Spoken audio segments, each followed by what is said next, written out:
purpose of the relationship between a rabbi and a student, a rabbi and a congregation, is in order to grow strong together and help each other get closer to HaKadosh Baruch Hu.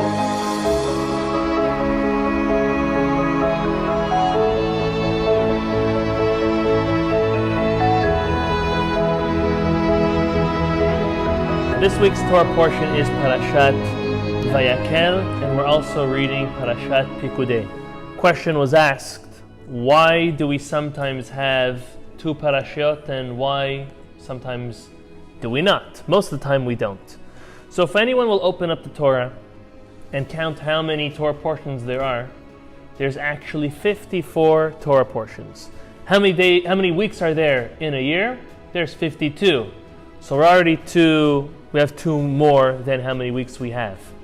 Another thing is that on the holidays, and specifically Pesach and Sukkot, that Shabbat we don't read a Torah portion. We actually read a special Torah portion regarding to Shabbat Sukkot and Shabbat Pesach. So that leaves us another 2 down. So out of the 52 weeks, only 50 weeks per se have a Torah portion. And that would leave us with 4 weeks, at least 4 weeks that would need to be doubled up. Whenever we have 2 Adars, 2 of the months of Adar, so we don't have this problem. We either don't do any double parshas, or we only have 1 a year. This year we don't have 2 Adars. So that's why we'll have a sequence of a couple double Torah portions at the end of this book, at the end of Leviticus as well, and as we'll have the couple times. So that's how come we do have 2 Torah portions. Was it always this way? Well, the Talmud tells us that it used to be that the Torah was finished every 2 or 3 years. Unlike the way we do it nowadays. The way we do it nowadays is that we always try to finish it by Sukkot, before Sukkot, and then after Sukkot, by Simchat Torah, we start Bereshit every year. That is a custom. It's been going on for way longer than we could ever remember, but it wasn't always that way. It was not a set thing that every year they finished. It was every 2, 2.5, 3 years that every community finished it. Personally, it does there's advantages and disadvantages to finishing the Torah so quickly. Finishing it quickly means we have some type of regiment that every year we know we go through the whole Torah, and anywhere we go in the world, we have that parasha that could be found. The plus of not finishing the Torah every year, rather every 2 or 3 years, would be that, again, we have time for more in-depth study since we're going a little bit slower. But Baruch Hashem, that's what we do here in our synagogue. We take our time and we focus on very key concepts of the Torah portion, whether it be during the week like we do here on Wednesday nights, or as we do on Shabbat and multiple other times during the week to analyze the Torah. So there's pros and cons to both of those ways. That's the world we live in now. That is the tradition. So every week we have at least 1 parasha, and rarely we have 2 parashot as this week. Now, the last 5 Torah portions of the second book of the Torah, the book of Exodus, speaks specifically about the Mishkan, this portable tabernacle that God commanded the Jewish people to build after Mount Sinai, and will be with them as their home of God during their travels in the wilderness in the desert. So starting from the last 5 parashot, Parashat Terumah speaks about the Mishkan, its fundraising, and its building directions. Not the actual building, but the building directions. The next Torah portion of Tetzaveh speaks about the garments that Aaron was to wear during his service. So that's the Kohanim's garments and their vestments. Ki Tisa speaks about the collecting of the half shekel, which would fund different parts of the Mishkan and the daily sacrifices, as well as the unfortunate, as we read in last week's Torah portion, the unfortunate sin of the golden calf. Vayakhel, which is this week's first Torah portion, speaks again about fundraising, and then the actual construction of the Mishkan. And the last Torah portion in the book of Exodus and the book of Shemot is Pikudei, which is a summary of the whole portion of the building and the finishing off and the setting up of the Mishkan. Those are the last 5 Torah portions. Now, in the beginning of this week's Torah portion, Parashat Vayakhel, God tells Moses to stop and tell the Jewish people the following. Sheshet yamim te'aseh melacha. 6 days you will work. Ubayom hashivi yeh lachem kodesh. And on the 7th day, the day of Shabbat, it will be a holy day. Shabbat Shabbaton ladonai. It is a day of rest that God has given you. Kol ha'oseh bo melacha yumat. And anybody who does do melacha, do prohibited work on Shabbat, is liable for capital punishment. The commentaries ask, and they jump on right away, and they say, we have a sequence. As we just went through, these 5 last parashot have a sequence of the planning of the building of the Mishkan, and the garments for the Kohen, the raising of the funds. Now we're actually going to get to building it, and then summarizing it. Why in the middle of this sequence do we have, again, the Torah coming and pausing and telling us, do not break Shabbat. Work 6 days and rest on the day of Shabbat. If we pay attention, not long ago, we received the 10 Commandments. None other than the 4th commandment of the 10 Commandments was keeping Shabbat, remembering Shabbat, guarding Shabbat.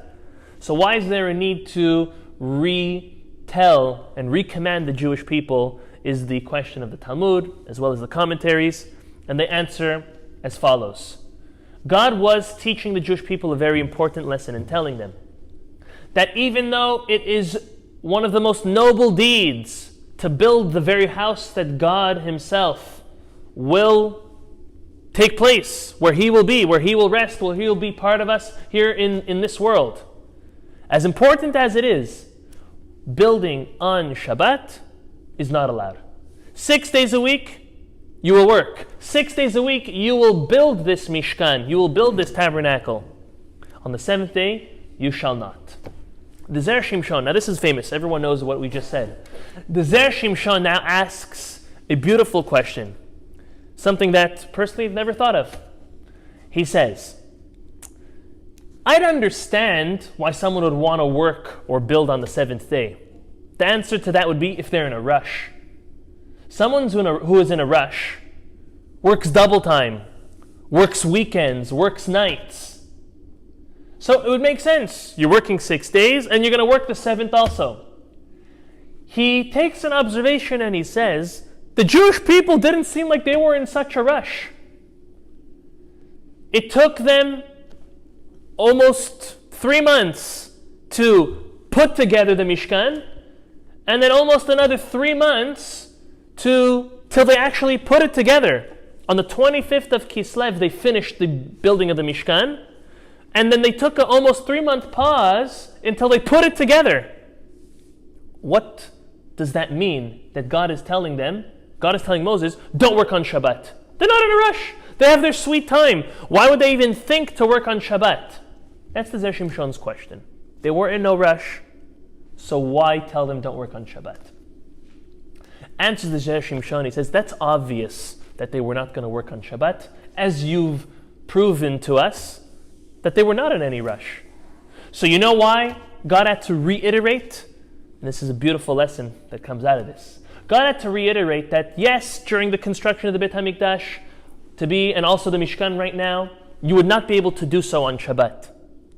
But what happens after the temple or after the tabernacle was up and running and everything was moving smoothly?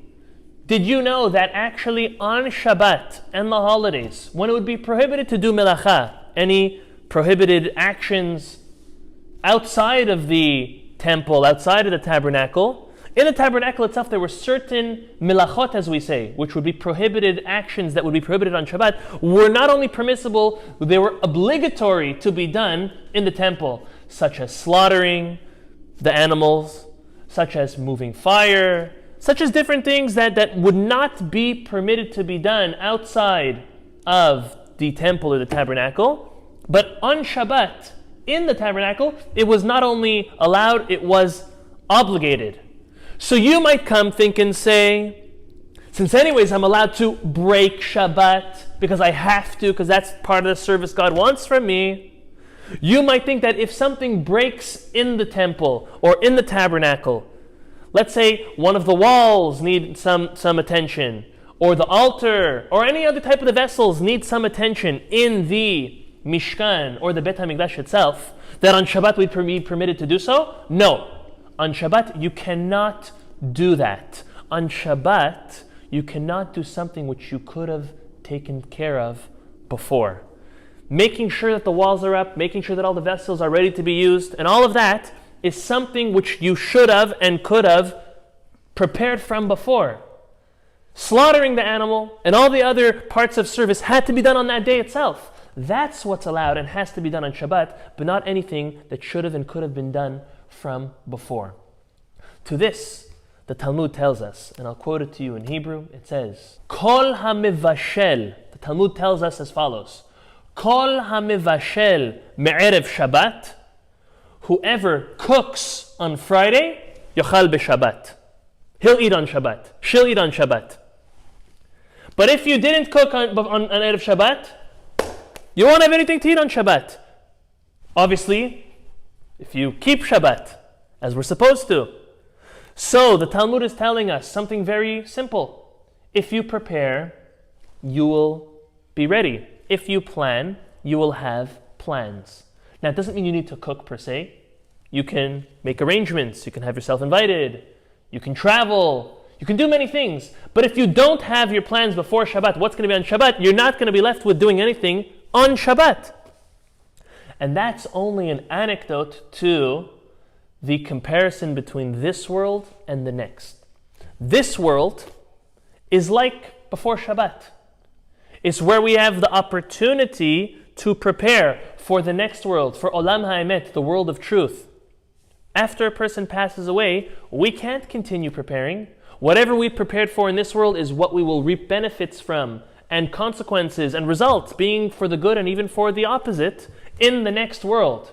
So not only is the week very important to prepare for Shabbat, our life is very important. It is our opportunity to prepare for afterlife. Because once we get there, it's unfortunately too late. Just as when the onset of Shabbat comes, it's too late now to prepare for Shabbat. Shabbat has come, so too we need to prepare. In the Mishkan, all the preparations, the necessary preparations to make sure the walls and the vessels and the altar and everything was prepared had to be done from before Shabbat. The service itself, only that was allowed. And that's why, at this point, does God tell Moses, reiterate and recommend to the Jewish people that the keeping of Shabbat is so important that even the building of the Mishkan, not only the building, but even the upkeep and the maintenance of the Mishkan is not allowed to be done on